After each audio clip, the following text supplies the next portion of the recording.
Hai semuanya, Assalamualaikum warahmatullahi wabarakatuh. Selamat pagi untuk anak kelas 71 dan 72 SMP Negeri 1 Bagian Sinemba. Hari ini jumpa lagi dengan saya, Miss Anita, dalam pembelajaran matematika. Minggu lalu saya sudah jelaskan mengenai jenis-jenis bilangan bulat dan membandingkan bilangan bulat. Hari ini kita akan belajar mengenai operasi penjumlahan dan pengurangan bilangan bulat.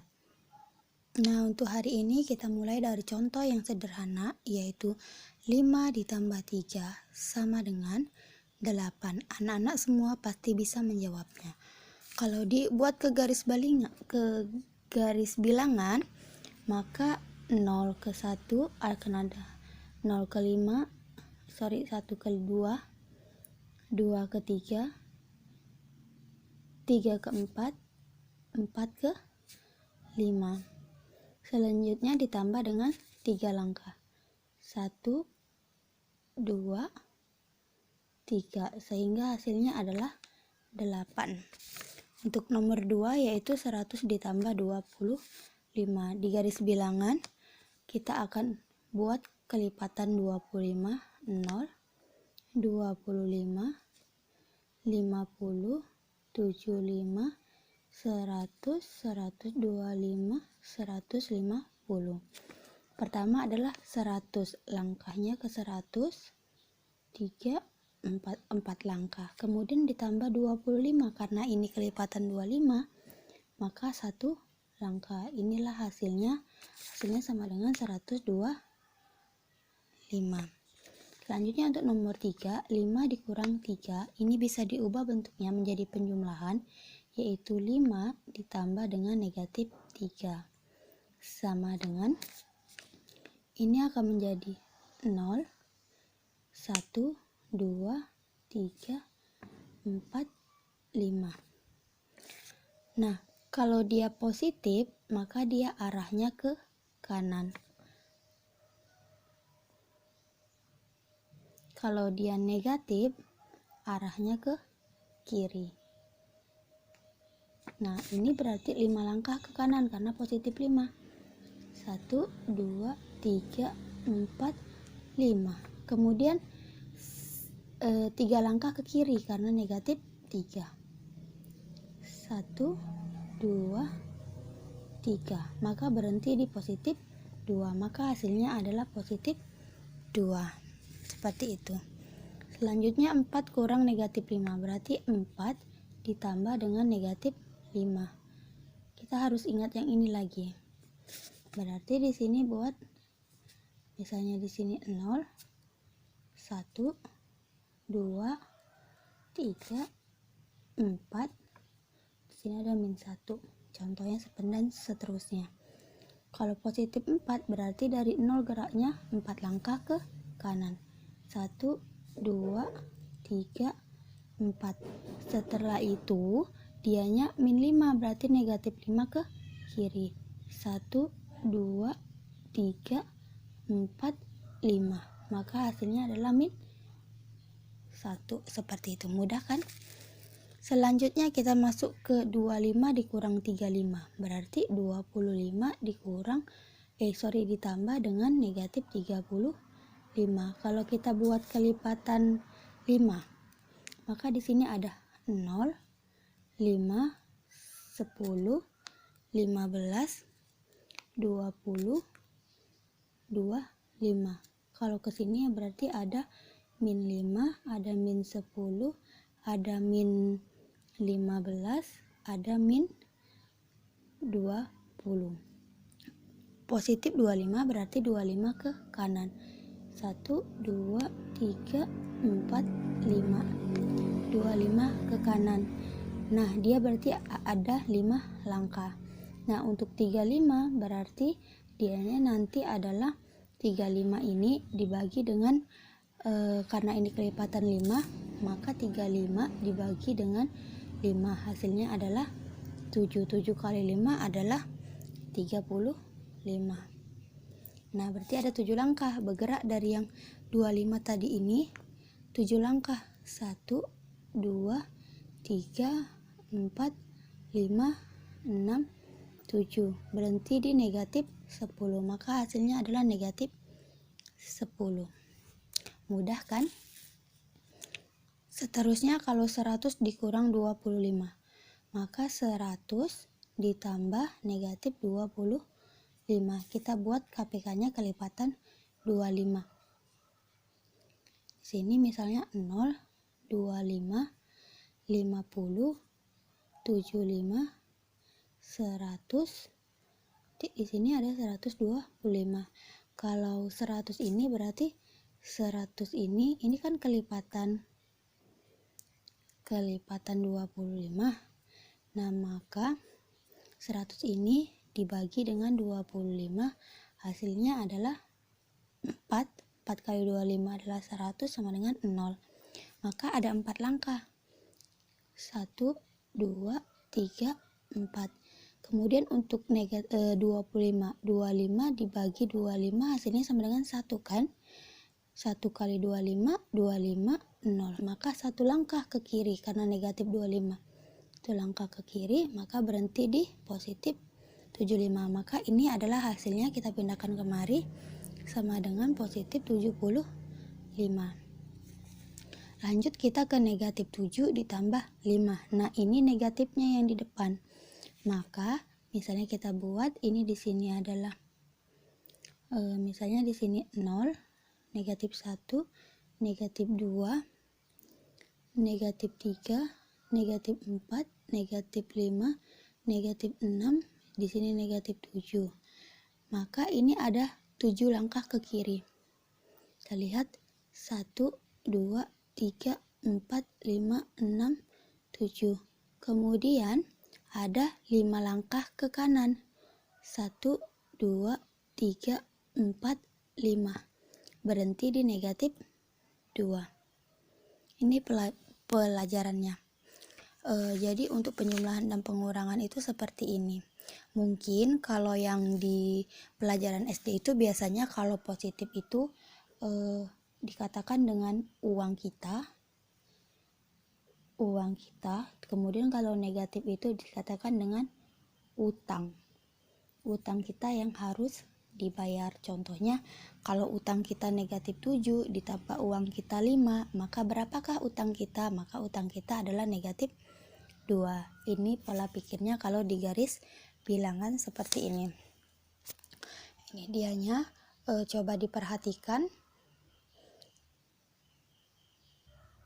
Oke, kita lanjut ke contoh berikutnya, yaitu min 3 dikurang 2. Berarti kita ubah ke penjumlahan, min 3 ditambah lagi dengan min 2. Ini hutang ditambah hutang.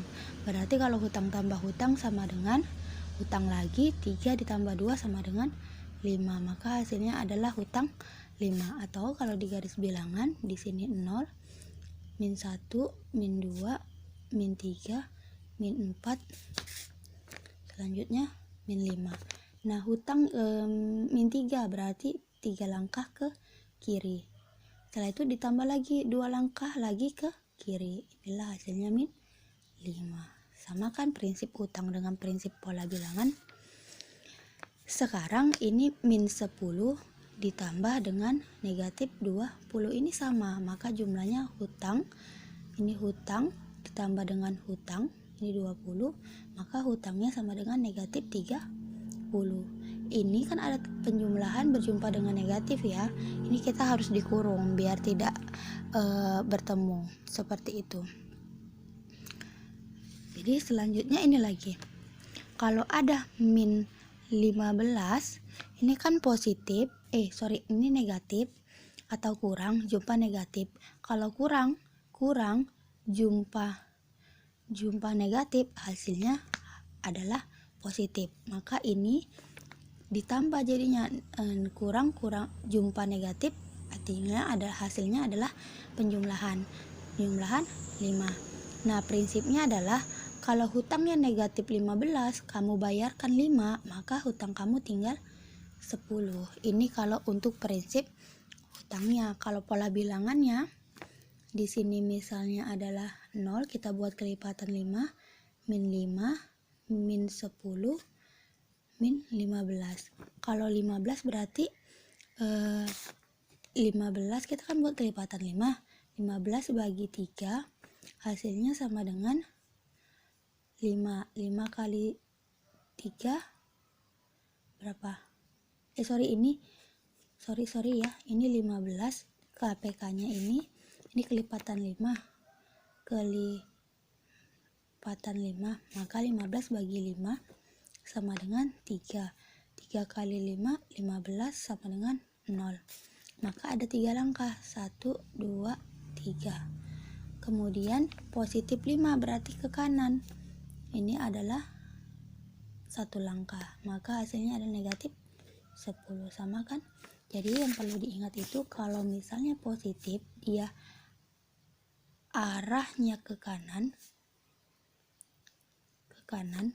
kalau dia negatif arahnya ke kiri. Sama juga kalau ke kanan, atau kalau positif itu ke kanan atau ke atas. Kalau arahnya negatif itu ke kiri atau ke bawah. Seperti itu.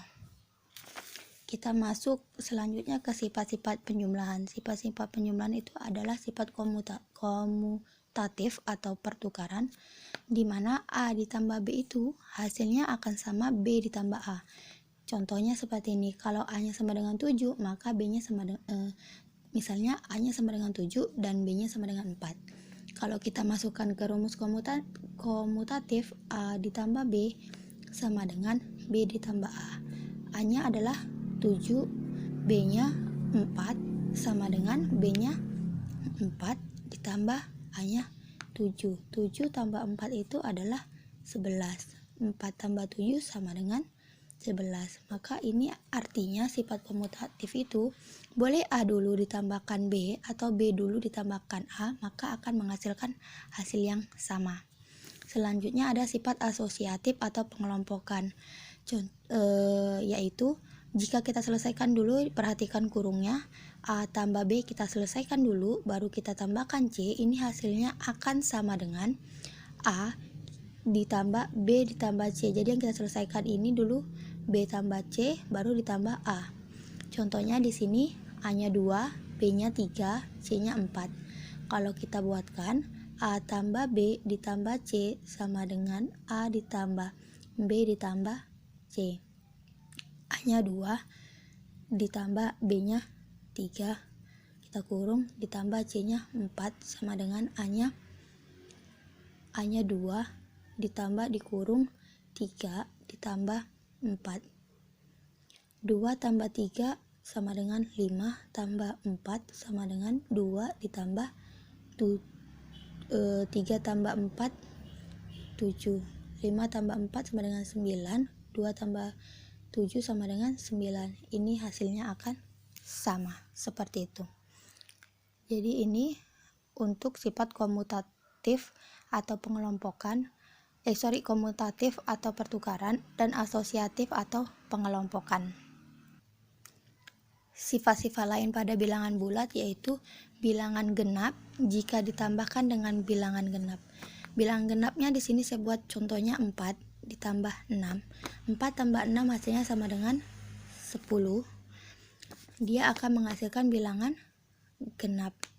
Kemudian 10 bilangan genap ditambahkan dengan 8 bilangan genap akan menghasilkan 18. 18 juga bilangan genap.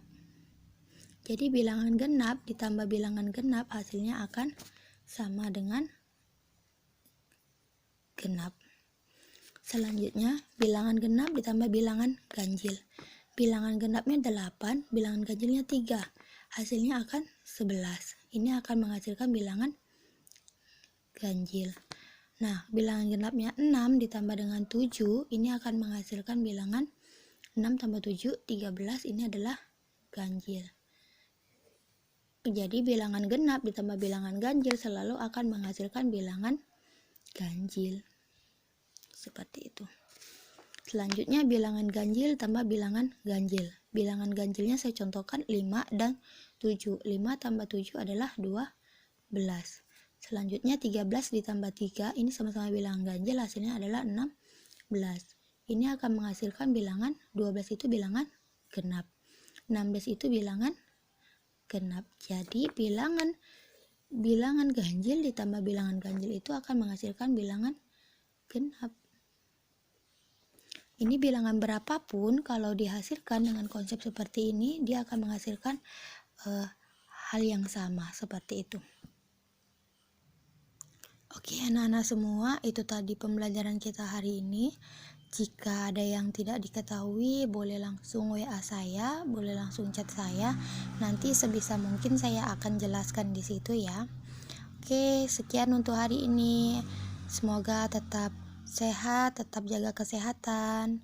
Saya akhiri dengan wabillahi taufik wal hidayah. Wassalamualaikum warahmatullahi wabarakatuh. Selamat pagi semuanya. Salam sehat.